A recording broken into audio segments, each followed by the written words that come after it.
I thought I had them. Welcome, everyone, to the part one of this very special edition of No Credentials Required, where you don't need a press pass to talk sports. We're proudly presented by Belly Up Sports. My name is Ron McCarthy. I'm one of the co-hosts.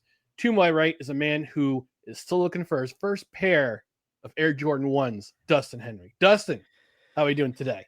I'm doing all right. I thought I could get them at MSG, but MJ took them back. Before I tried to get in there. But he said the technology had advanced a long way, and he was right. He stayed with the times, unlike other shoemakers. Yes. Well, if you hadn't guessed from the background, this is part one of a two-part series while we are on live hiatus for the first part of August. We're off from August 10th to August 25th. We will return on August 26th with more live editions. We want to recharge our batteries before the NFL season starts because NFL is a long season. But we want to do something that is kind of a retrospective on things past. So in this edition and the next edition, in parts one and two, it'll be a two-part series. We're going to explore the 2020 docuseries, The Last Dance, that was put together by ESPN in association with Netflix. Before we dive into part one, before we dive into part two, episodes 1 through 5, because this part will be episodes 1 through 5. The next episode will be episodes 6 through 10. Mm-hmm. But we just want to remind people to please follow us on social media. Give us a follow on Facebook, Twitter, Instagram, and YouTube. Just search for No Credentials Required. You can also check out our other podcasts and written articles at bellyupsports.com. On the podcast side, you can subscribe to the podcast wherever you listen to podcasts, including Apple Podcasts, Spotify, Spreaker, Amazon Music, iHeart, TuneIn, our YouTube page, and on Podbean. And also don't forget to hit that notification bell on Twitter and on YouTube, That way you know when live episodes go up. That way you know when announcements go up. And that way you know about show clips going up as well. On the podcast side, you can rate and review, leave a comment as well. 5-star rating is preferred. If you're on Apple Podcasts, Podchaser, or Good Pods, leave a review. If you're on Spotify, listen on Spotify, leave a comment in the comments section because that way you know we're listening. And don't forget to share, like, and subscribe on YouTube. Hit that notification bell. Also, if you're watching on the Belly Up Sports YouTube channel, go ahead and subscribe to them as well because that's where this production will be broadcast from. It'll also be available in podcast form on audio only. So like I mentioned, we're going to talk about The Last Dance, as you can see from the background.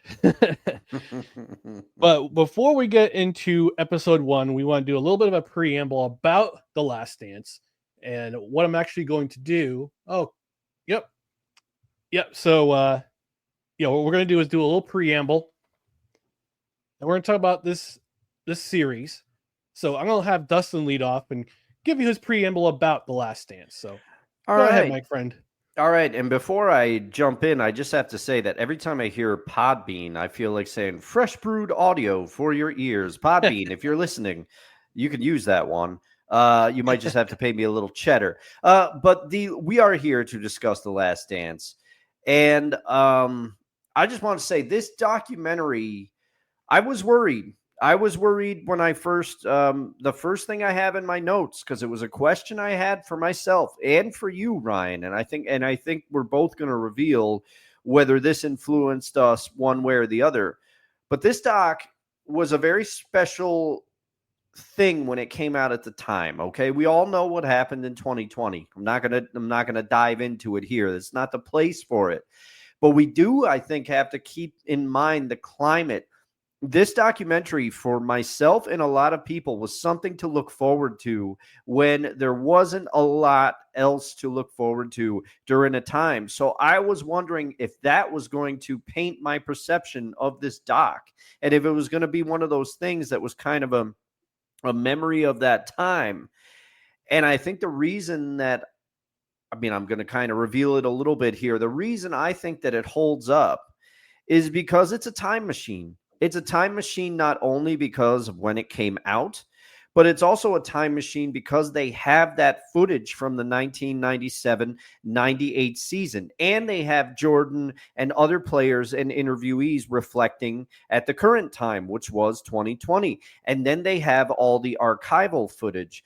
We all know that documentaries, they have archival footage from what happened, and then they have people doing interviews in the current time. But the extra wrinkle that this documentary has that gives it a real feel is it takes you back to a present in the past, a 1998 season as it is happening. It is not an AI recreation. It is not like pieced together audio. It is a full thing, edited footage from that time. And I'd be curious to see what their original plans were to do with that footage. You know, it's kind of like the Beatles movie, Get Back, that came out a couple of years ago.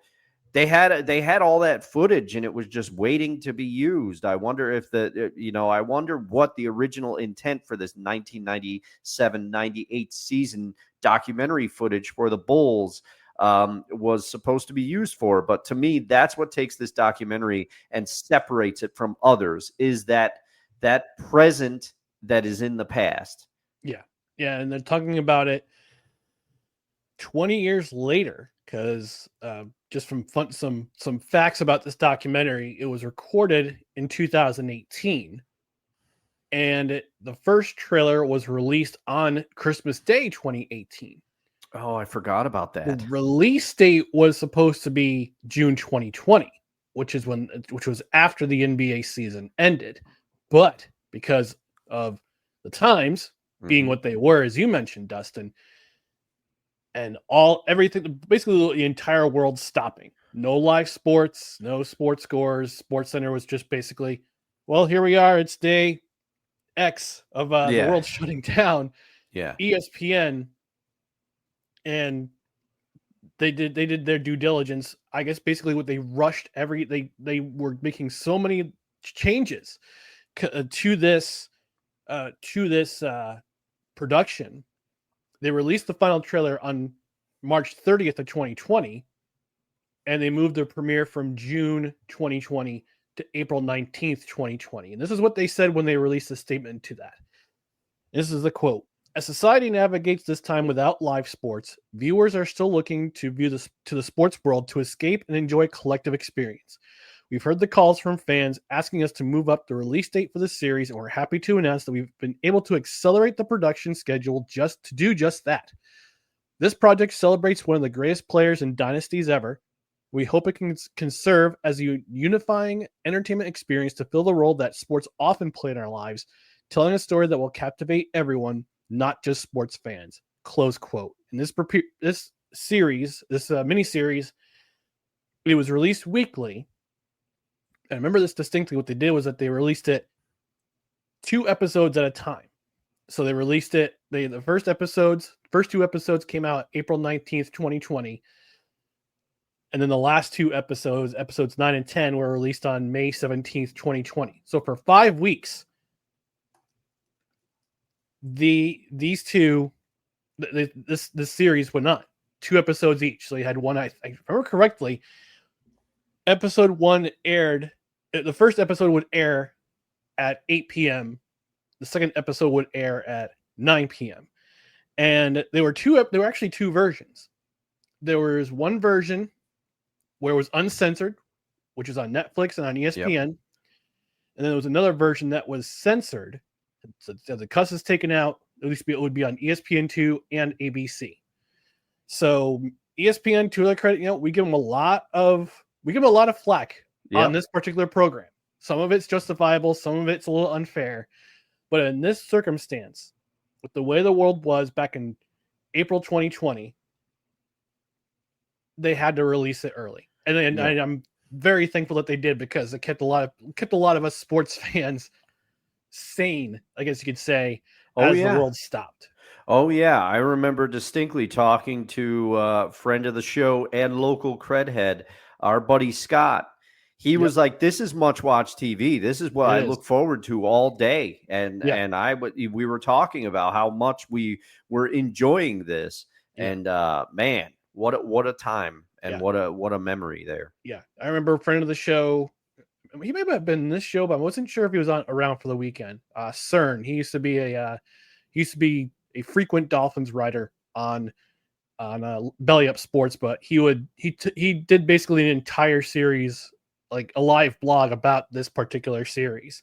And even my father, who doesn't like basketball, like we grew up, my father and my mother tolerated us watching basketball at their house during the Jordan era, between myself, my brothers, their friends, my brother's girlfriend, then fiance, then wife, watching the Jordan Bulls during this time period.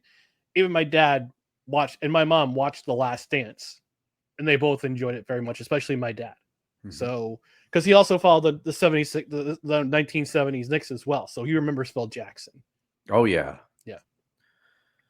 So we're gonna get into it, and we'll start with episode 1 of The Last Dance, and we take you to 1997, the 1997-98 season. And then we just kind of do a flashback. We go back in time to 1984, 1985, Michael Jordan's rookie season. And we start to see the cast of characters in this documentary. Michael Jordan, obviously, this revolves around, this series revolves primarily around Michael Jordan. But he's not without, they're not without other characters. You got Jerry Reinsdorf, who was the primary owner of the Chicago Bulls. And the White Sox at the time, correct? And he's still the owner of the White Sox. Okay. You got Scottie Pippen, who was basically Robin to Jordan's Batman. Of course, yeah. You've got Dennis Rodman, who, he's nuts, but the dude can ball. You've got Phil Jackson, head coach and headmaster of this particular team. Yeah. But before I get my thoughts about this stuff, I'm going to bounce it over to my co-host here and have him lead off with his thoughts about episode 1. Oh, you always let me lead off. You're so polite that way, Ryan. So I kind of broke this down into a couple of things. Because I feel like part of what I love so much about this documentary, you just mentioned it, Ryan. Jordan is the sun of this universe. The world revolves around Jordan, but they also do a great job. They acknowledge Jordan's greatness, okay? And this reminds people of Jordan's greatness. There's a lot of kids out there that only know Jordan from a logo and a shoe, and they all found out, how good he was. This documentary, this beginning of the doc, does a great job of reminding everyone that he was a phenomenon worldwide. This was before the advent of the internet, majority of the advent of the internet and becoming what it is today. And there were people still over in other countries that, even if they didn't watch basketball, they knew who Michael Jordan was. They knew what an icon he was. From the shoes and everything else. But while Jordan is the son of this universe, they do a great job, I think, of focusing on the other characters, quote unquote, in this story and the role that they play. And so I feel like each episode of the documentary kind of has a different focus. And I have in parentheses under episode 1, Jordan, Krause, Reinsdorf. Because I think that's the 3 people that this episode focuses on. You have to start with Michael Jordan. You have to start with Michael Jordan, of course.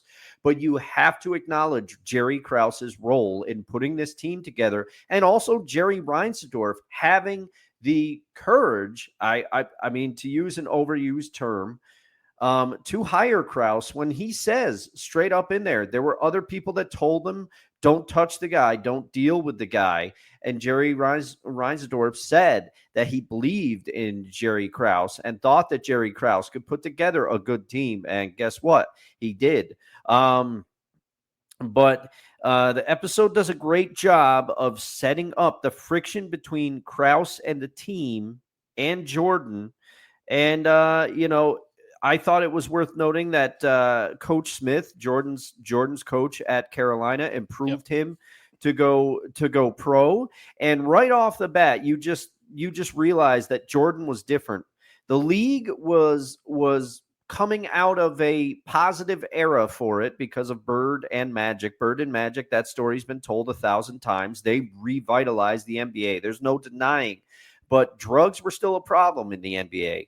And Jordan tells that story about when he went into that hotel room and what he saw, and he didn't do any of that.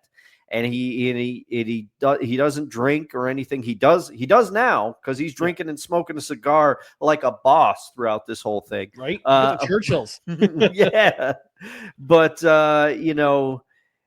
everyone, and Reinsdorf is very good because he says everyone knew as soon as Jordan was drafted, he set the tone early. Everybody knew as soon as the Bulls drafted him, he was the best on the court. They knew what they got in Michael Jordan. And, it really does a good job of setting up the friction between Krause, and you're already starting to see Jordan and Scottie taking shots at Krause in those or in this early episode. So it's and he's getting booed by the fans even back then.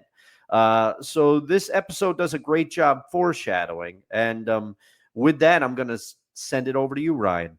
All right. So episode 1, we get the introduction. I guess I mentioned we get the introduction. We get Jerry Reinsdorf, who, like you mentioned, Dustin, he promotes Jerry Krause, who was a scout for the Chicago White Sox, to the GM position in 1985. Here's what I think drives Bulls fans and White Sox fans equally insane. Jerry Reinsdorf has always had a history of promoting from within. Still does it to this day. And it just drives people. It just drives fans of both teams equally as angry. They're just angry. There's repeated efforts for Jerry Reinsdorf to sell the team, both the White Sox and the Bulls, because it just seems like, yep, I made my money. I got my championships. The White Sox even got a championship in 2005. Yes, they did. That's the last title that a Jerry Reinsdorf team has seen, and we haven't seen one since. But you talk about the beginning. It's the 1997 NBA Finals. They just beat the Jazz in 6 games. Michael Jordan's being asked, did he blow it up? Do you start all over? And he says, and I quote, and I wrote down the quote. Like I said, I've taken copious notes. Yeah. Ryan and I both. Getting direct quotes from every player and coach and owner and GM. He said, we are entitled to defend what we have until we lose it. Which is telling because, again, you go back to the friction that started to begin, not so much in 1984-85, but the next season, which we'll cover in episode 2 coming up in just a moment or two. We get to Jerry Krause, who says organizations as a whole win championships. And again, it's the relationship between management and employee. It's a tale as old as time. Yeah. And you talk about and Michael Jordan had to defend himself. He had to defend not himself, but the players, saying, look, yeah, we won as an organization, but the players were the ones who were at the forefront. Like, yes, the ticket sales do their job. People, the attendants at the arena, like security, vendors, they do their job. The inside people, the organization, the scouts, trainers, they all do their job. But the people who are actually doing the job on the court or on the field, that's the players. They're the ones who actually win the championship. And they talk about how, especially Reinsdorf talks about how Jerry Krause was the nicest man you'll ever meet. I don't understand why they made fun of him so much, but he had his share of shortcomings, every person does. But a lot of times he was often and sometimes unfairly portrayed as the bad guy. Yeah. And Jordan, Pippen certainly had a lot to do with it because they were there for the entire time with the Bulls dynasty. Like, they're the ones who won all 6 rings with the team. So then we go flashback again to Michael Jordan's time at UNC. And they talked to James Worthy, who said, yeah, every time practice was over, MJ would bring me back on the court. I'm sweating. I just want to get out of there. I just want to take a shower and go to my class. MJ's bringing me back out there to play one-on-one. And he says, yeah, I was better than him for about 2 weeks. Yeah. Yeah. And I remember this quote too, and I audibly chuckled. And for those of you who don't know who James Worthy is, or maybe don't remember, James Worthy's a Hall of Famer. James Worthy is a he could ball. Okay. So it's not some person saying this that is like, James Worthy is one of the greatest basketball players to play the game, and he is saying this about Michael Jordan. Yeah. And it's interesting you talked about Dean Smith, coach of the legendary coach of the University of North Carolina. And they also interviewed Roy Williams, who's also equally as remembered as a great coach at UNC. The absolute balls that Dean Smith pulled off in 1982, the 1982 championship game, to give the final shot to a freshman, that takes balls, but it also notes that it also gives you an idea of how much Dean Smith, he was as disciplined as he was, as harsh as he could be to get players to be their best. It just showed you the trust that he put in Michael Jordan. And that's what, and Michael said, Jordan said as much. In that instance, I went from Mike to Michael. And then Roy Williams saying a little bit later on, like he had an on and off switch. You could some players can just turn it on and off. Michael Jordan could never turn it off. He never freaking turned it off. Then it goes more into his. Yeah, go ahead. That is a theme that we will see throughout this documentary. Exactly. And when we go to his rookie year, he declared, like you mentioned, Dustin, he declares after his junior year, goes to the NBA draft, drafted by Chicago because Houston needed a big man. They drafted Hakeem Olajuwon. They did all right. Portland had Clyde Drexler, who played the same position as Michael Jordan. They took Sam Bowie. Mixed results there. Yeah. And then Chicago, the Bulls, take Michael Jordan at number 3. And it's funny that the producers, when they interviewing Michael Jordan, they mentioned the Bulls traveling cocaine circus. And you just hear Michael just audibly laugh out loud when he's like, I've heard of it. And he's just like, yeah, everybody's got, go into the room. We're in a preseason game in Peoria because apparently there's nothing better to do in Peoria, Illinois. Goes to the hotel room, knocks on the door. They're all looking at him. Got your lines over here. You got your dope smokers over here. You got your girls over here. And I'm like, I'm out of here. And wise decision by him. And I'm just going to wrap it up to episode 1. It seemed like nobody believed in Michael Jordan at the time because you hear the interviews from Walt Frazier, Clyde Frazier, from Mark Eaton saying this is a big man's league. No one player can carry a team. No, especially nobody especially not a guard. And he wanted to earn everyone's respect, and he did that in 1985, in 84, his rookie season of 1984-85, which moves us to episode 2. And I'll start with episode 2. Yeah, you lead off. This one revolves more around Scottie Pippen. At the time, at the 1997-98 season, Scottie Pippen is one of the most undervalued players during that season. He was 6th on the team in salary. He was 122nd ranked in salary in the NBA. He basically took a Tom Brady discount for a very, very long time. We've heard about the Tom Brady discount where he would take less money to bring players in or keep players retained in those Patriots days. And as soon as 2019 came along, he said, I'm going to my house to Tampa Bay. I'm getting paid money. Yeah. The last 2 years of my career. But they talk about his time growing up, having not only a disabled father, but also a disabled brother. Yes. And grew up with 11 other siblings in that house of his. He's like, yeah, we were poor, but we didn't care. Like, I just wanted to play basketball. So he goes to University of Central Arkansas. At that time, an NAIA team, now they're an NCAA team, Division I team, starts out as an equipment manager. Between his freshman and sophomore years, grows 5 inches, Now he could play, but Yeah. even though he grew 5 inches, his skills did not erode. And he plays well enough that he's drafted by the Seattle Supersonics in a decision that did not backfire at all. Goes to the Chicago Bulls in a trade, and very much in the beginning, like Michael Jordan, wanted to earn the respect of his teammates. And you kind of see him, see him in the beginning with Charles Oakley. Charles Oakley's kind of giving him the business, trying to bullying him, just kind of playfully bullying him, just like, this guy's a rookie. He won't do crap until, this and that. But Pippen just wanted to earn respect.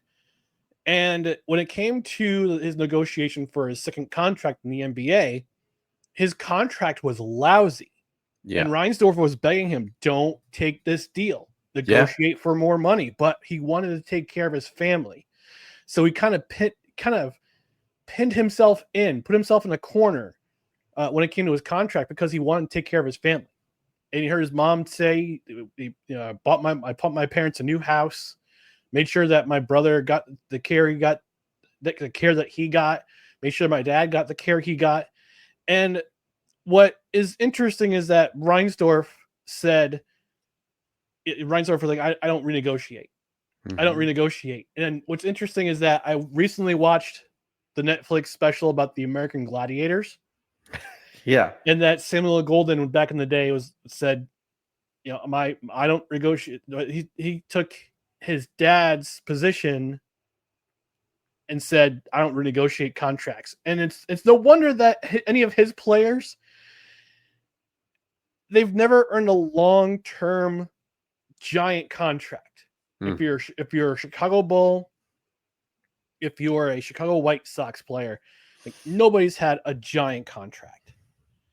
Then we fast forward to 1997-98. Scottie's out. Jordan has to be the voice. And we go back to his days as a kid where he would basically, we talked about his cutthroat competition. He's been a cutthroat competitor since he was a kid. Then we come back to the 1985-86 season. 3 games into his second season, breaks his foot against Golden State, and he's out for a very long time. And thus we see the start of the tension between management and Jordan. He defies the Bulls' orders, goes back to college, starts rehabbing there, starts playing 1-on-1, then 2-on-2, then 3, then full 5-on-5, and they bring him back. They compromise, have him playing 7 minutes per half to start. 7 minutes per half. And he's balling. He's absolutely just going crazy. And as soon as that 7 minutes hit, burp, you're out of the game. Yeah. And I forget who it was, but there was a player that said he could be mid-shot and that thing was going off and he's coming out of the game. Yeah. Yeah. And then they get to the game versus Indiana where they have to win to stay in the playoff hunt. Jordan gets taken out. They still win the game. And it's John Paxson. We see him at foreshadowing of what he'll do in the future with the team. Like, he's the one guy who sticks around from those awful, awful Bulls days as a rookie all the way up till the 90s. In the playoffs, has the cuffs taken off him, gets unlimited playing time. Even though the Celtics swept them, they swept the Bulls, they had no answer for Jordan in any of those 3 games. Especially game 2, where he tells DJ, we're going to make this some merchandise. Where he tells Danny Ainge on the golf course the day before game 2, tell your boy DJ, I got something for tomorrow. Yeah. Yeah. And he dropped 62. It's like 63 points. But that series kind of set things in motion for Jerry Krause to improve the team. They traded Charles Oakley. They brought in Bill Cartwright, which was, you could consider unpopular because Jordan and Oakley are still friends to this day. But Jerry Krause is starting to put the pieces together that put around Jordan. And it comes back to 1997 about whether or not a trade, Scottie Pippen would get traded. Reinsdorf put the kibosh on it, but then Pippen says he's so angry at Jerry Krause that he wanted to make a trade anyway. So that's what I got for my thoughts, Dustin. What about your thoughts for episode 2? Well, surprising no one, as you mentioned very astutely, Episode 2 is pretty much all about Pippen. They go back to Jordan in it, as they always do in this documentary, but episode 2 is very much about Pippen. And, Scottie, in later years, he hasn't come off well. He's said some things that sometimes can come off as bitter and disappointed. And you start to see why in this documentary. Scottie Pippen, I have in bold writing, I have Scottie Pippen is cursed and blessed in that he played with Michael Jordan. Yeah. Because no one gives Scottie the credit that he fully deserves. Because if he didn't play with Michael Jordan, and we do see glimpses of it, we see it when Jordan rides the bus later in this series. We'll get to that point. But Scottie takes the team on his back. Scottie Pippen is more than capable of carrying a team, but he's not Michael Jordan. So it's always, yeah, but Scottie played with Jordan. Scottie played with the greatest basketball player of all time. That's what always, Scottie is always second fiddle. He always is the Robin to the Batman. But at the same time, Scottie acknowledges that he was very fortunate to play with Michael, and he and Michael got along very well. And what struck me is that Michael Jordan doesn't always, and we even see the evolution of it in this doc. He admits it, that he thought he had to do it all on his own when he was younger, and it was Phil. It was Phil that said, "Hey, these guys can help you."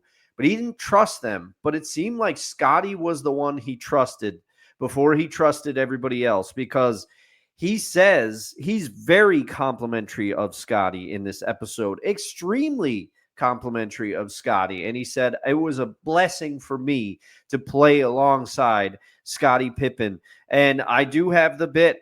I thought it was very interesting that Jerry Reinsdorf says to both, he says, as you pointed out, he says, I begged Scottie not to take this deal.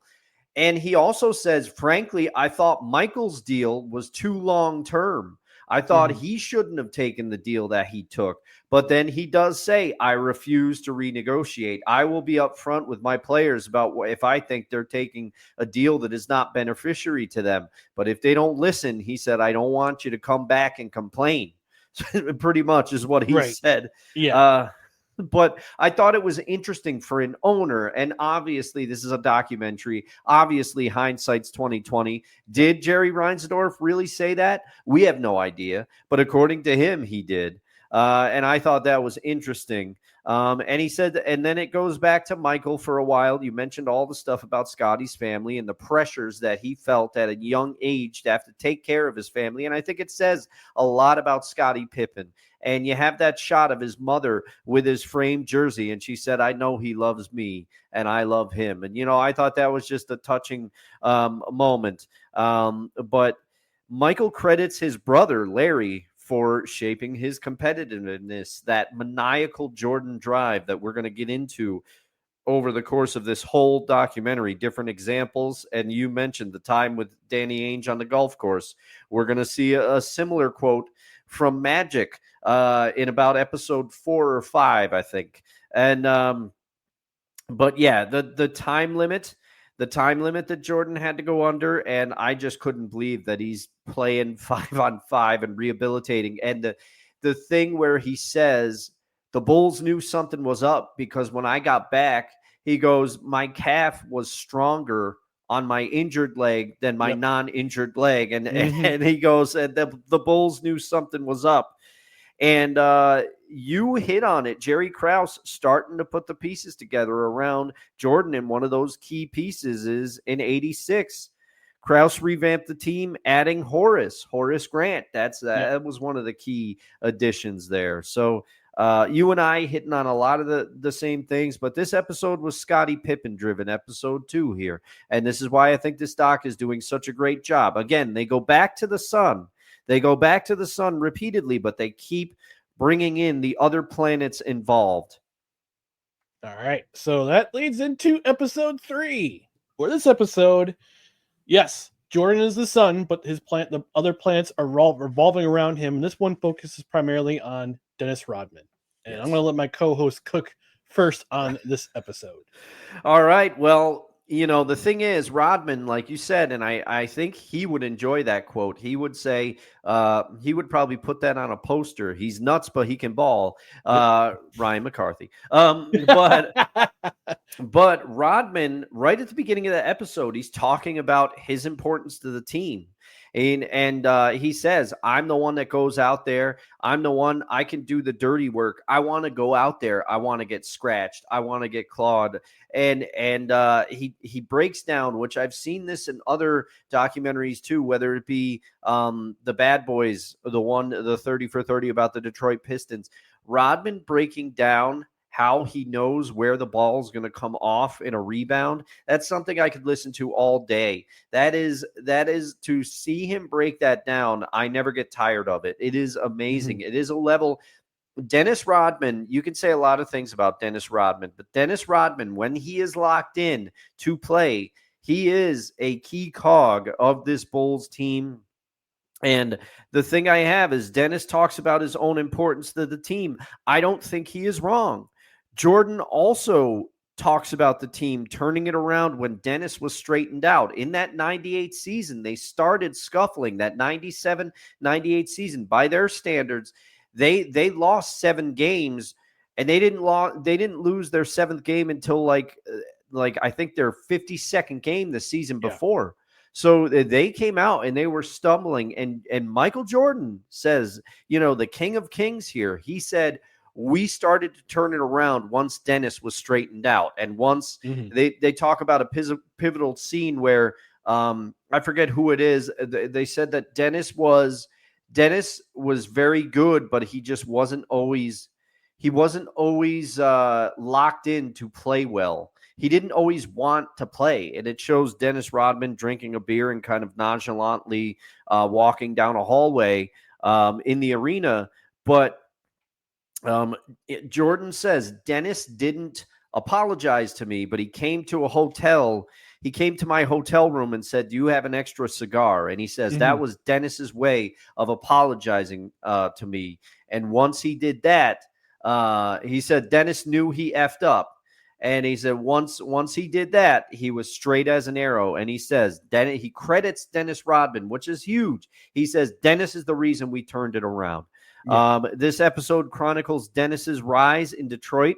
The documentary gives time and importance to all players and coaches involved while acknowledging Jordan is the star of the show. Skillfully done. I have it underlined in my notes. This episode does center around Dennis Rodman primarily, and the Pistons get a lot of time in this. And I just remember how much I disliked the Pistons and Isaiah and Lambeer. I didn't like any of them. Okay, but the second star of this episode to me is Doug Collins, but also Doug Collins's hair. We need to talk about Doug Collins's hair from this episode. It is something to behold. But Michael Jordan acknowledges, he said, Doug Collins understood me. Doug Collins pretty much catered the team to Jordan, and I thought it was very interesting to see Doug Collins sit there. Because he says that he recognized there was a certain point, I think it's in episode 4, but he says, I started to realize Phil could probably be the coach. But there's a quote from Doug Collins. He's complimenting Jordan, but in this way, I think he's also putting himself over, to use a wrestling term a little bit. He said, when I was coaching Jordan, he was the league's leading scorer. He was the MVP of the All-Star game. He was a defensive MVP. So I think that's Doug Collins' way of saying, I knew what to do with him too. So I did enjoy that. And they get into the Jordan rules here, and all the Pistons admit that they interview in this series. The Jordan rules were a real thing. And you start to see the Pistons are the reason, just like the Celtics were the reason for the Pistons before them. They had to get past the Celtics. The Bulls had to get past the Pistons, and Michael Jordan says because of the way the Pistons played, we had to get tougher and all the weight training. That's when all that kicked in because of the Pistons. But yeah, this is and then it goes back to Dennis Rodman, and it just shows how mercurial he is. But I think he fit in on the Bulls perfectly and the Pistons before, because Chuck Daly was the one that could rein in Dennis Rodman and keep him grounded. And when he went into the Bulls, and credit to Jerry Krause here again, he said, I think we have the locker room that will be able to handle Dennis Rodman, because when Dennis was on the Spurs, he was spiraling out a little bit. But you can see that a combination of Phil, Michael, and Scottie were able to manage Dennis and rein him in and get the best out of him. Yeah, I agree. Yeah, in episode 3, we like you said, this one revolves around Rodman a little bit. We talked about how it talks about how he held out for in the preseason because he wanted a new contract. Mm-hmm. Did not have a strong start to the 97 season. You talked about that ejection. I think it was Judd Bushler who talked about Rodman getting tossed in an early game, in an early season, a game early in the season where they lost.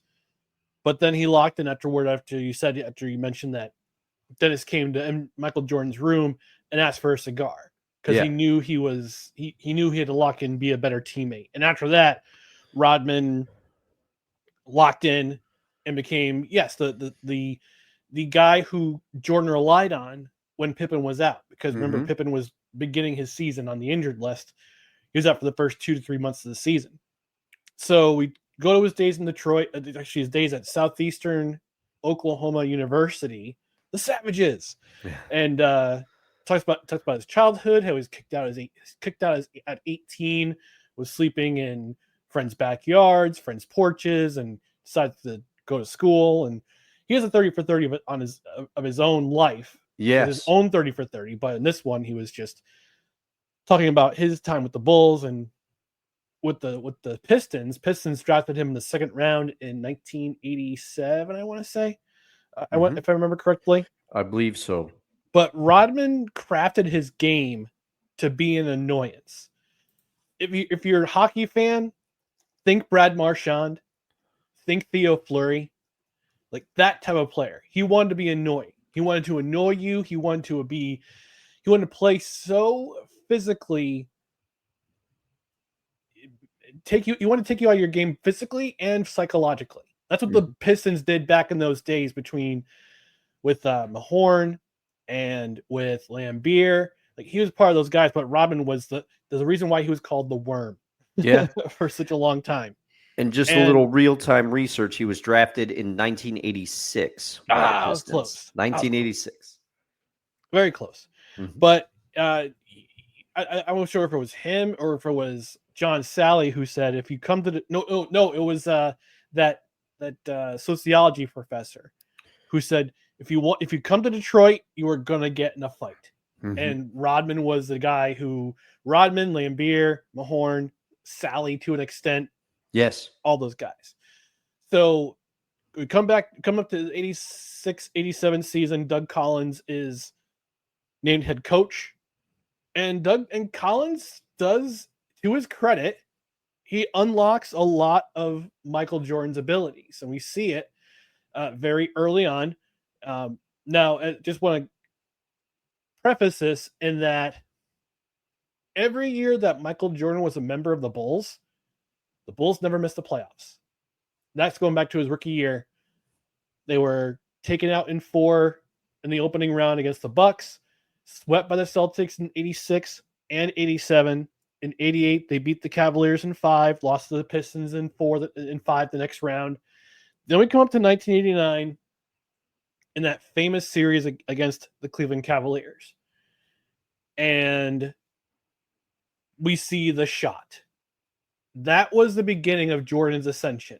This was the beginning of not only Jordan's ascension, but it was also the beginning of the Bulls taking their first steps towards ascension into the upper echelon of teams to talk about in the NBA and the Eastern Conference, because that back then it was, we talked about how in Michael Jordan's early days when he was drafted, he just said, I always want Chicago to be respected. I want to be at the same level as the Los Angeles Lakers, the Boston Celtics, at the time, the Philadelphia 76ers, when they had Dr. J, Moses Malone, and those cast of characters.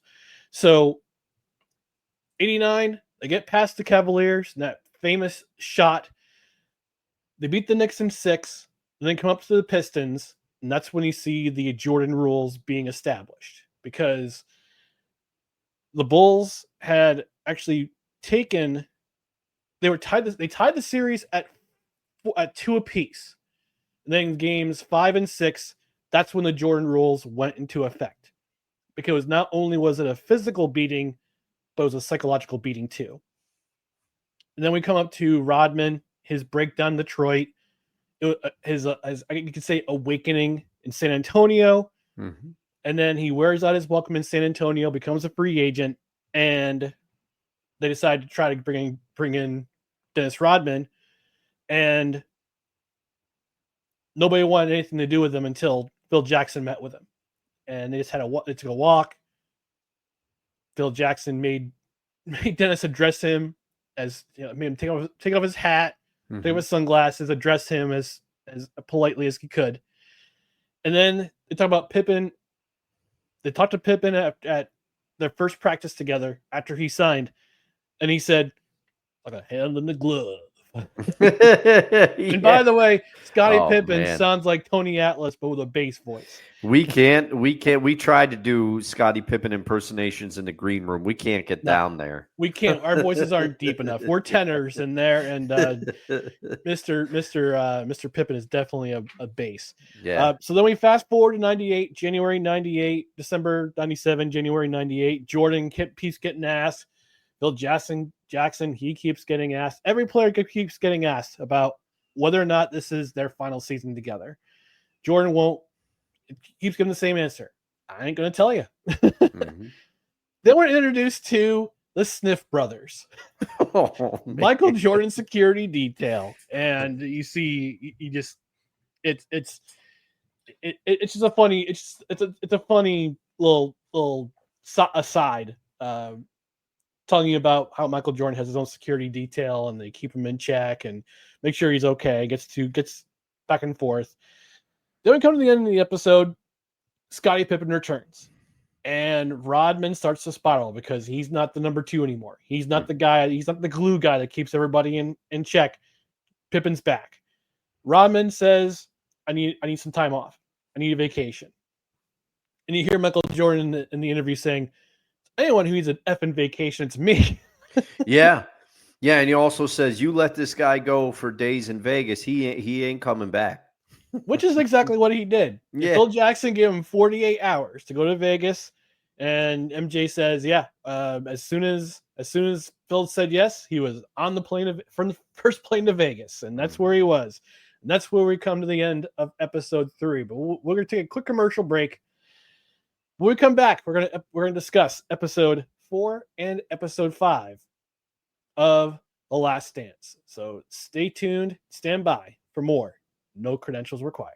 Hey everyone, it's Ryan from No Credentials Required to talk to you about one of our newest partners at Belly Up Sports, SeatGeek. Yeah, live sports is great on television, but the feeling of being at the arena is a priceless experience. That's why our friends at SeatGeek are there to help you find the best tickets at the best prices. Not only can you get tickets to sporting events, but you can also get tickets to concerts, comedy shows, musicals, and more. Search for your desired event now at SeatGeek.com, enter promo code BellyUpSports at checkout, and you save $20 off your first purchase. SeatGeek. Life's an event. We have the tickets. And man, wouldn't you love to have SeatGeek back in the day when Michael Jordan was playing? Oh man, I would have loved it.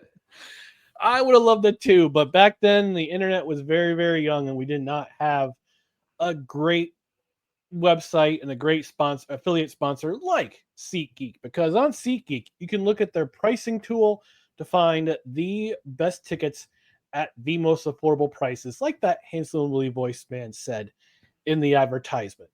But it's not just NBA games you can find. NFL's coming soon. Major League Baseball's in full effect. NHL season, they just announced their schedule about a week or two ago, or a few weeks ago. But it's not just sporting events. You can also find Broadway shows, plays, musicals, comedy events, anything that requires a box office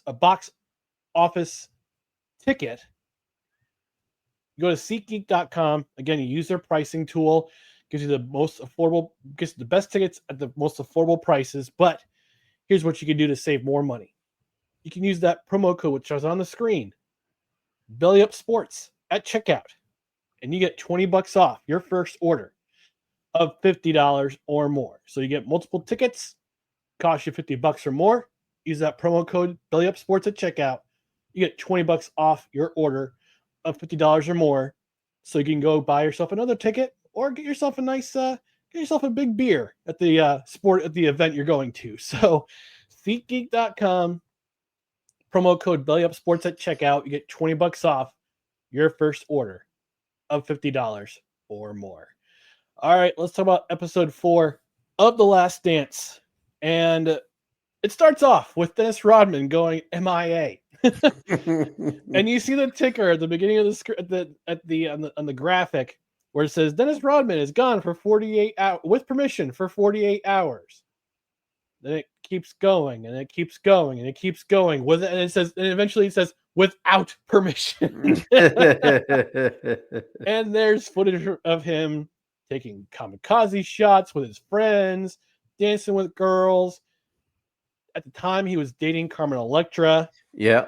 And by the way, even though this was filmed in 2020, I'm sure if you look at current pictures now of Carmen Electra, still got it. Yep, still got it. Never lost it, Carmen. Never lost that fastball. And she says that I wasn't aware. I didn't know he was. He took a detour because she said that dating Dennis Rodman had its occupational hazards, and this was one of them. Mm-hmm.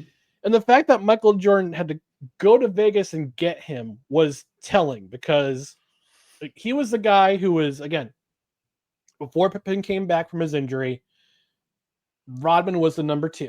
He was the guy, the reliable guy that the team relied on to be kind of that veteran presence, to get the loose rebounds, to get all that, to do the dirty work. And when Pippen came back, Dennis felt like he was the third wheel. And Michael Jordan had to literally show up in Vegas at his door in his hotel. He's like, I don't care what he had in his bed or who he had in his bed. I just knew how we to bring him back to practice. That's what I was told to do. And Rodman says, and I wrote this quote down, we got along so well because we want to win a championship. And even though they were enemies back in the day when they were wearing different uniforms, when Rodman had a Pistons uniform and Jordan still had his Bulls jersey, they were enemies then, but now they're wearing the same jersey. And Dennis starts to understand, that's why we got along so well. Even though we were two different people, he's more driven than I am, but I still wanted to win a championship. Now, Dennis gets dragged back to practice, but still doesn't miss a beat. Yeah. You'd think he would be worn out, hungover, getting off of a bender. He's still leading the pack when it came to the Indian run that they did every single practice. Nobody could outpace him. The punishment, and Rodman took off to the front, and Jordan said, because Jordan said, nobody is running. We're all going to jog. We're all going to jog to kind of lessen the impact of this thing. And, Dennis gets to the front and he sprints. And Jordan says it took us 3 or 4 laps to catch up to Dennis. Yeah. I think he said Phil forced Rodman to slow down because he was outpacing everybody. He wanted to make sure nobody was tired during practice. And then we come to Phil Jackson's story.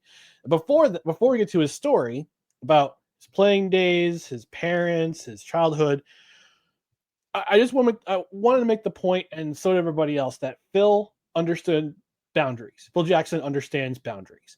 He knows when to push a player and he knows when to back off.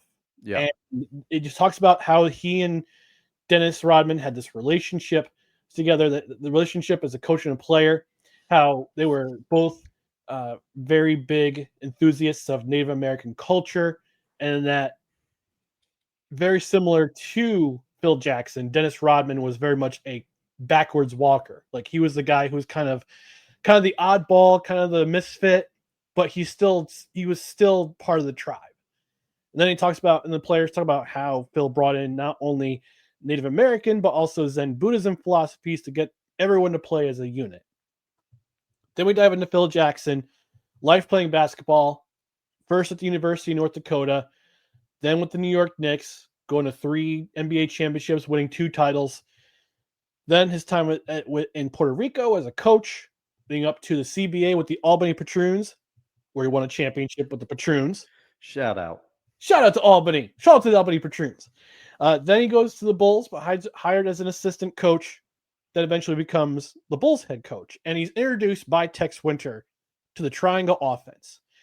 And at the time when Doug Collins was coaching the team, he predicated the offense around Michael Jordan.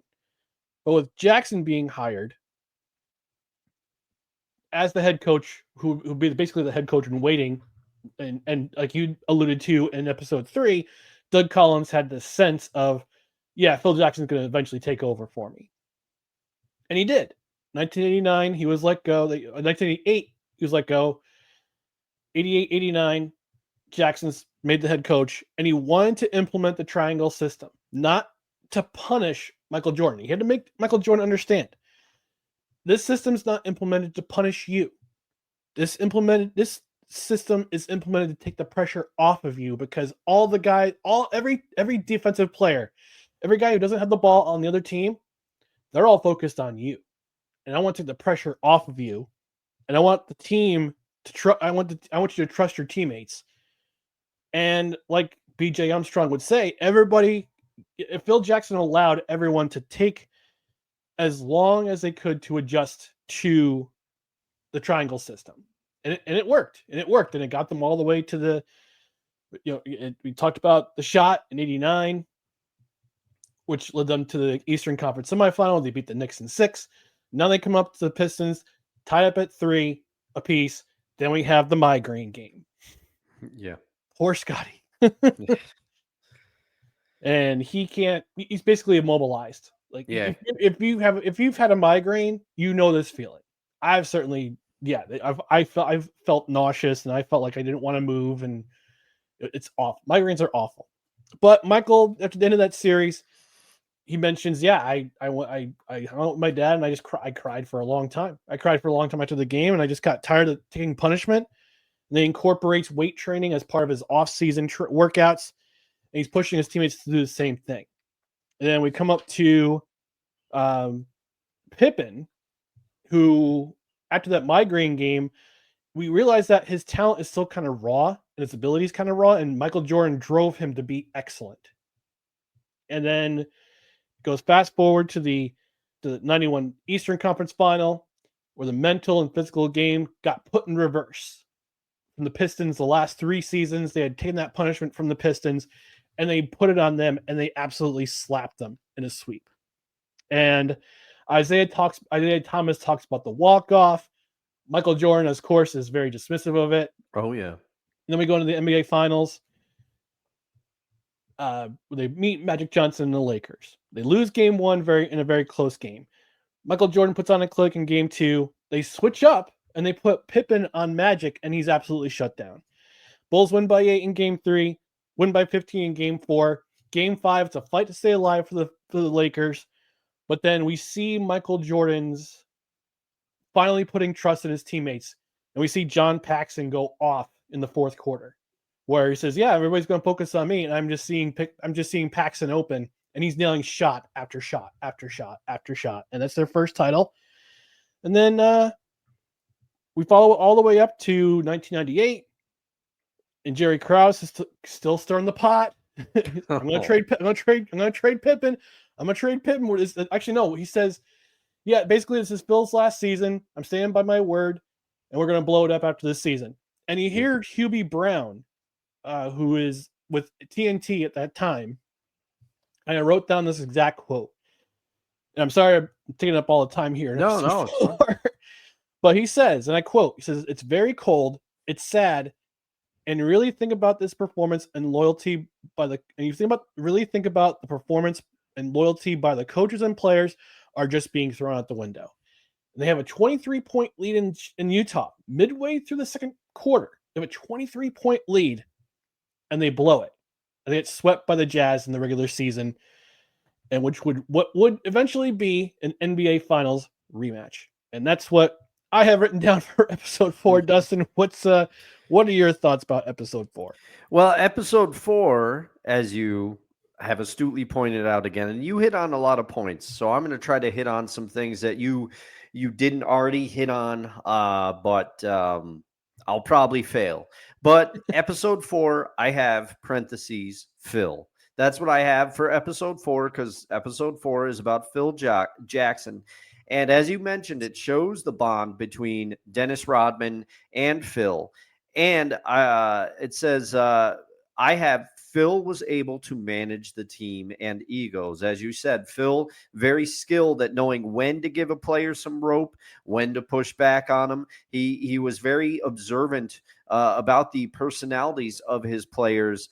And Phil was able to, he embraced different because he is. I think that's what the episode did, is it did a good job of like kind of painting Phil as like he had a different philosophy and he was a bit of an outsider, had a different perspective, a different way of thinking perhaps. So he embraced different because he is. The triangle offense and Phil's insistent on using it is what put the team over the hump. Doug Collins' system revolved around Jordan. Phil wanted to get others involved so defenses couldn't just focus on Jordan. He eventually embraced it. And as you pointed out, they won. This is where they finally get over the hump against Magic Lakers. And there's a clip where after they win, Phil hugs Michael and he said, "You did it the right way. You did it the right way." There's a quote in there. But then I have the whole thing about Isaiah not shaking hands, and I'm sorry, Isaiah just never comes off. I want to like Isaiah Thomas. He is one of the greatest. Jordan even says it. He says greatest point guard to play the game. He says it I'm getting into episode 5 a little bit here, but he says greatest point guard to play the game is Magic Johnson. Right behind him is Isaiah Thomas. He is a great player, no matter how much I hate him. And the thing is, I think a lot of people feel that way about Isaiah. And Isaiah, even in this, it comes back. Pistons not shaking hands. There's an interesting dichotomy between what John Paxson says that he remembers about Detroit and Boston. Paxson says that there was an unspoken thing, like you kind of, when the torch was passed, you acknowledged and shook the hand of the other team. And Isaiah says, no, the Celtics walked off the court on us, and I went and I found Kevin McHale, and it is after that he shook my hand. And the footage backs up what Isaiah says. But it's interesting that Paxson was like, no, I remember McHale shaking their hands, all this stuff. Isaiah's right about that, but Jordan looked at it and he says, BS. And that's how I felt too. BS. You should shake their hands. That's not how the torch was passed, Isaiah. If the Celtics did it to you, that doesn't mean that you should then do it to the Bulls. I can't get behind. There's something about Isaiah Thomas. But it's very interesting for me, Ryan. The main thing, and what I'll close episode 4 out with, it's very interesting for me having just finished Winning Time, okay? Winning Time, which talks about this finals in the book, and it's kind of, it's in the closing or Showtime, the rise of the Los Angeles Lakers. Showtime is the book. My apologies. Winning Time is the series that it's based off of on HBO. Having just finished reading Showtime, that book kind of paints it as, James Worthy, the Lakers were able to eke out a win in game 1, but James Worthy is injured for that series. And they kind of say, they put a lot of it, the Lakers' perspective, at least through Jeff Pearlman's eyes in this book, they put a lot on, James Worthy was out for that series. And if James Worthy was in, it might have been different because they had to rely on, I think, Byron Scott. And they said, Byron Scott, great player, but no James Worthy, which is true. True. But to look at the Bulls' perspective of this, nobody was. Michael Wilbon says at one point, and I know this was slightly before this, but Michael Wilbon says at the beginning of episode 5, I think the 92 Bulls team is one of the best teams ever. And this is 1991. This is when the Bulls finally get over the hump. So the team was already there. I think it's interesting to hear the perspective of the Lakers. Oh, if Worthy is in this series, it would have been a different series. I don't think it makes a difference. I think the games would have been closer, but I think the Bulls would still prevail. But it was different. Jordan said we knew we had them after game 1 because we didn't play well and we still almost won. So he's like, we knew we had them after game 1. We knew we could beat them. We knew we would beat them. So it was very interesting for me having kind of the two different perspectives of that series. I had the Lakers perspective from the book. I had the Bulls perspective from The Last Dance. Yeah. Which leads us to our final episode of this particular episode of our series, which is episode 5 of The Last Dance. And I'm going to give my co-host his final words on episode 5 before I go into my full-fledged thoughts. All right. I'll try to keep this one brief, but see, Ryan, I don't know if you've watched other Netflix documentaries, particularly not the 30 for 30s. I know this was done by ESPN in association with Netflix, so it's not the typical Netflix documentary, but Netflix documentaries always get derided there's always one random episode where you're like, oh, this is just a filler episode because it's not following the format. And episode 5 is a episode where I think Netflix documentary deriders would say, oh, this is a filler episode because it's not following any one person.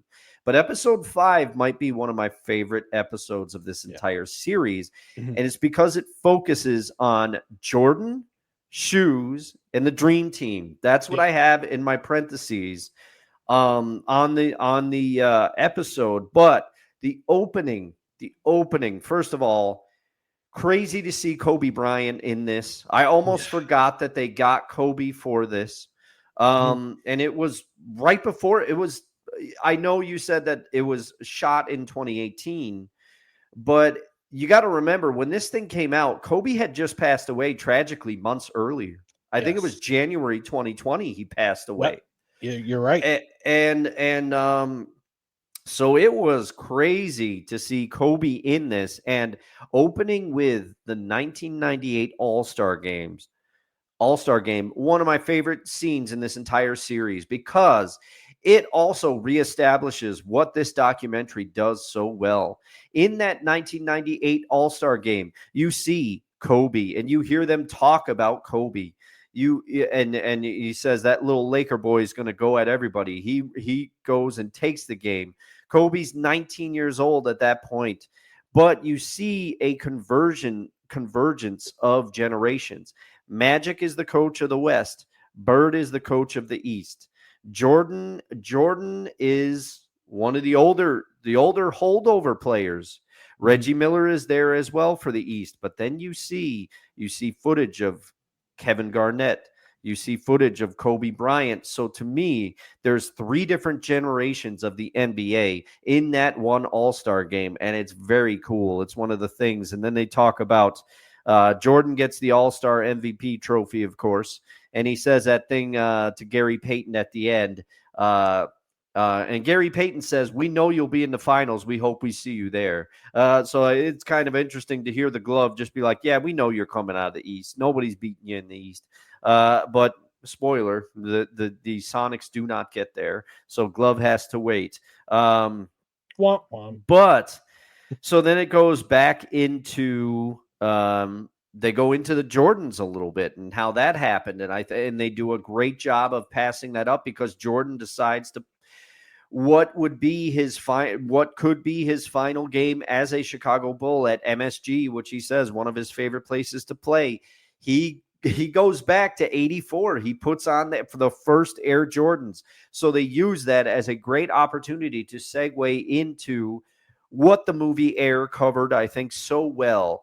And I won't go into that all that much because we've covered it on previous topics. Go back in the archives to watch our review of Air. But I have in my notes, it said, we said it in our Air review, but Dolores Jordan is a force because Dolores Jordan says, you got to hear them out. You may not like what they have to say, but you have to listen. And he basically says, okay, Mom. Okay.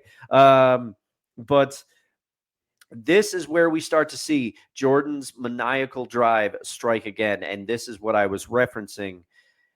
Magic said he was covering the finals that year because it flashes back to, I think, 92. And that's where we get Wilbon's quote about the 92 Bulls might have been one of the best teams ever. Was the best of the 6 teams that won the championship. Yeah. Yes. And then apologies, thank you for correcting me there. But that's what I'm here for. Then we get this is where you start to see Michael Jordan was different. And you see that there were things where Clyde Drexler says, Jordan and I are the 2 best in the NBA, but I'm not going to get into a battle of words with Michael, a war of words with Michael. And Magic said, I was covering the NBA Finals for, I think, NBC that year, he says. Yes, that was his first full season with NBC. It was right after it was the year after, actually, it was the... Yeah, it was after the diagnosis. That was the same season he was diagnosed with AIDS. Yeah. With HIV, excuse me. Yeah. So then he says, Michael and I are playing cards the night before game 1. And he says, first of all, Michael's not satisfied with beating you. He wants to step on your neck. He goes through that whole thing. But he says, I got something for Clyde tomorrow. He said, you know what's going to happen tomorrow. He goes, I'm going to go at this dude. And then Michael Jordan basically says, I'm not going to say that Clyde wasn't a threat, but the comparison between he and I, he goes, the way I was playing at that time, I took it as an insult. And he said, I went at Clyde every chance I got. And you could just see Jordan's goal was to humiliate Clyde. And it's reinforced again later in this episode where they get into the Dream Team. And Scottie and Michael make it their mission to humiliate Tony Kukoc because Jerry Krause was negotiating with Tony Kukoc when they hadn't given Scottie more money yet. And it was a whole – so, that again, it's that dynamic between Krause and Jordan and Pippen specifically that just – it's part of the overtones of this whole documentary. And that is where my quote and my headline come from, because when they're lighting up victory cigars after they beat the Lakers, Jordan says, you didn't play, Jerry. You can't smoke that. You know, like it's always there. And then it goes into the practice about the Dream Team. I love seeing footage of that practice. I never get tired of it. And, the tension was real, and they go into a little bit of why Isaiah Thomas was not on the Dream Team. And I think it's good because everybody likes to pin that on Michael Jordan, but Michael Wilbon makes the point. He says, by this time, Jordan had had his things with Isaiah. Bird had his thing with Isaiah. Pippen had his thing with Isaiah, and Magic had his thing with Isaiah. He's like, that's half the team. They did not want to play with him. But people like to put it on Michael Jordan because Michael was very vocal about his dislike for Isaiah Thomas and still is to this day. And then they get into the pressure on Michael and kind of he didn't back a political candidate, but he made a contribution, but he didn't come out and endorse him. And I could see both sides of this. I could see how people wanted Michael to come out, but I could also the enormous pressure on Michael Jordan. And he even says, I viewed myself as a basketball player.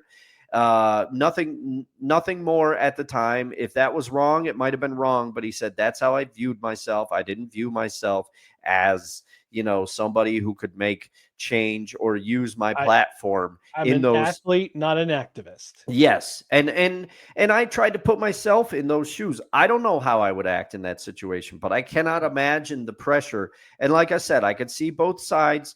And the last thing I want to say, because I don't want to forget it, I love the part where Michael Wilbon, he's getting shouts out from me this episode. I always like Wilbon, but he says, when he talks about Tony Kukoc battling back in the second game when the Dream Team faced off Croatia again, Tony Kukoc played a lot better. And Michael Wilbon says, I think the Americans did not understand how tough guys like Tony Kukoc are because of where they've had to grow up. They do not understand and they cannot understand the war-torn dynamics that these people have had to grow up with. So to call them soft, he basically says it was idiotic.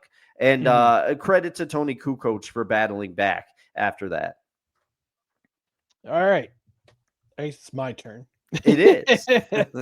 So yeah, we go back to the beginning, and immediately in episode 5, you get the graphics in loving memory of Kobe Bryant, because he had passed away in that tragic helicopter crash in California months before, along with his daughter, one of his, I think his oldest daughter. Yeah, was also in the crash. Gigi. We go to the '98 All-Star game. Michael Jordan versus Kobe. And Michael, you kind of see that Michael Jordan sees a little bit of himself in Kobe, and he says to him, like, I give him my number. I said, you need help with your game, you call me anytime. Like, he had that free access to Michael Jordan. You kind of see Kobe carrying himself a lot like Michael Jordan's career. Yes. From his court, from his play on the court, to how he talked to people. They have that similar tone of voice, that similar, their inflections very similar. Like Kobe modeled that after Michael Jordan. Because we talked about the sneaker endorsement. Converse, they already had Bird, Magic, and Isaiah. Adidas, which Michael Jordan, that was his preferred sneaker before he signed with Nike. He wanted to go with Adidas, and Adidas said yes, but also no. Because they were kind of a mess at the time. And I'll put the link in the description about with our review of Air. We talked about it 2 summers ago. But at that time, they were a small company, primarily known as a running shoe. And Michael Jordan was basically their first endorsed athlete, despite hesitation. And this is the biggest, in terms of endorsements, in terms of careers, it's actually one of the biggest what ifs in sports, probably ever, because we talked about in episode 2 how Jordan defied Bulls management when it came to his recovery from his broken foot. They said it was a 10% chance that he could break it again, and that would be the end of his career. What would have had happened if Jordan's career ended after he broke his foot again in '86? Would Nike be what it is today? Because his agent David Falk said that by year 4, they want Nike, when they were put out Air Jordans, when they put out the Air Jordan sneaker, by year 3 they wanted $3 million in sales. They had $126 million by the end of his rookie season, which blew out their expectations. Yeah. So you see him wear the same sneaker in his last game at Madison Square Garden. He was saying, basically my feet were bleeding by the time the game was over, but I was having a great game. And they won that game. He had 42 points. Then we go back to the NBA Finals against Portland. They didn't really focus a lot on that because of what happened. They won in 6 games. Primarily the focus was on game 1, where he scored 35 first half points. He had 6 3-pointers based on what he said to Magic in his card game. Yeah. And I wrote down the exact quote. It says, what's going to happen tomorrow? I'm going to give it to this dude. Yeah. And he said, basically I went and had him every single night, and they won in 6 games. But then they go up to the 92 Olympics.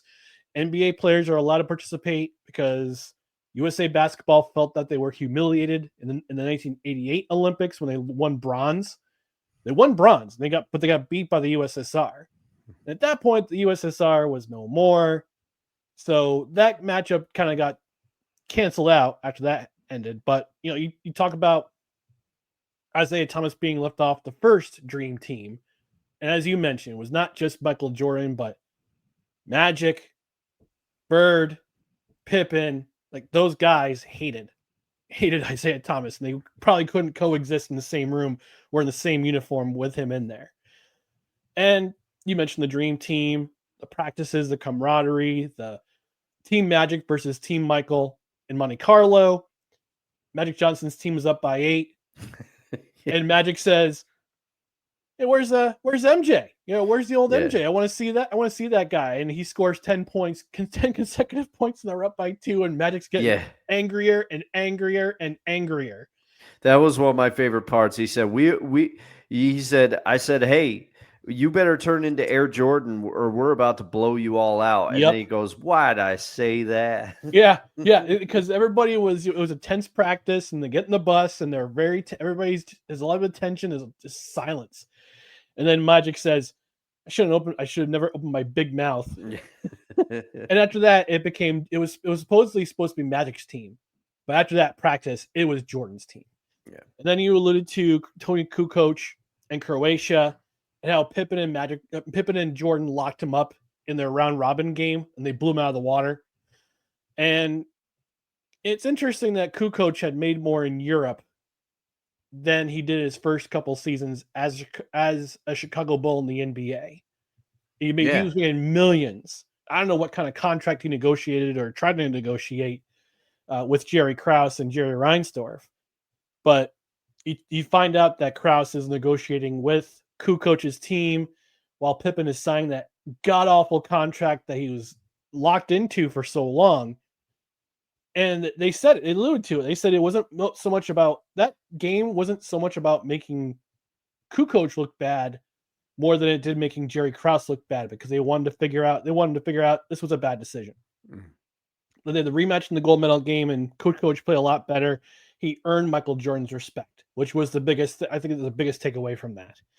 The flag controversy, where Michael Jordan covers the Reebok logo with the American flag. And you hear a familiar name.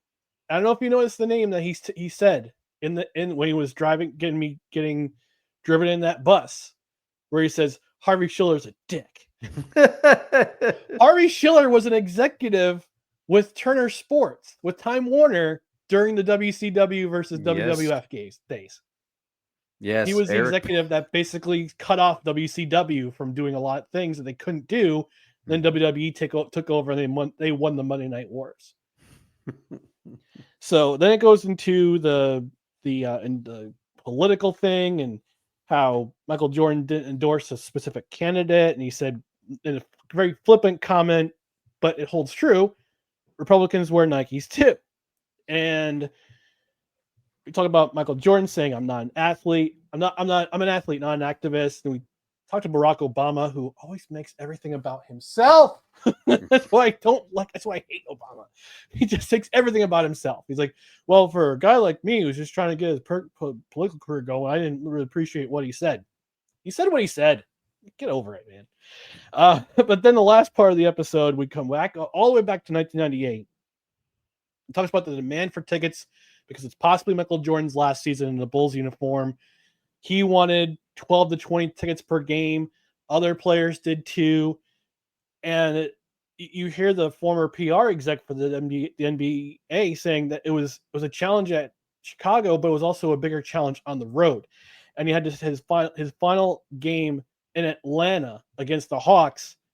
It was moved to the Georgia Dome on purpose, and they had 62,000 people attend that game because they knew a possibly Michael Jordan's final game in a Bulls uniform. And that's where the episode kind of ends. We see him lacing his shoes at the Georgia Dome in his final game as a Chicago Bull.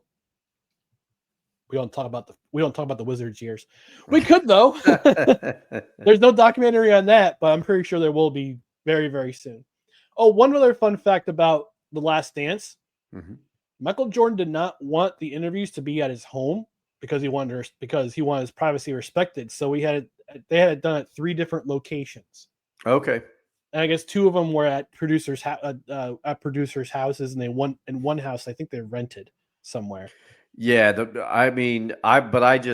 funny. You could see him with, I'm assuming a glass of, it's brown liquor, but I'm just going to say scotch. And then you got some cigars, man. He's just living it. And there's already things. Watching this documentary has jogged my memory for some of my favorite things are coming up in episodes 6 through 10. Yep.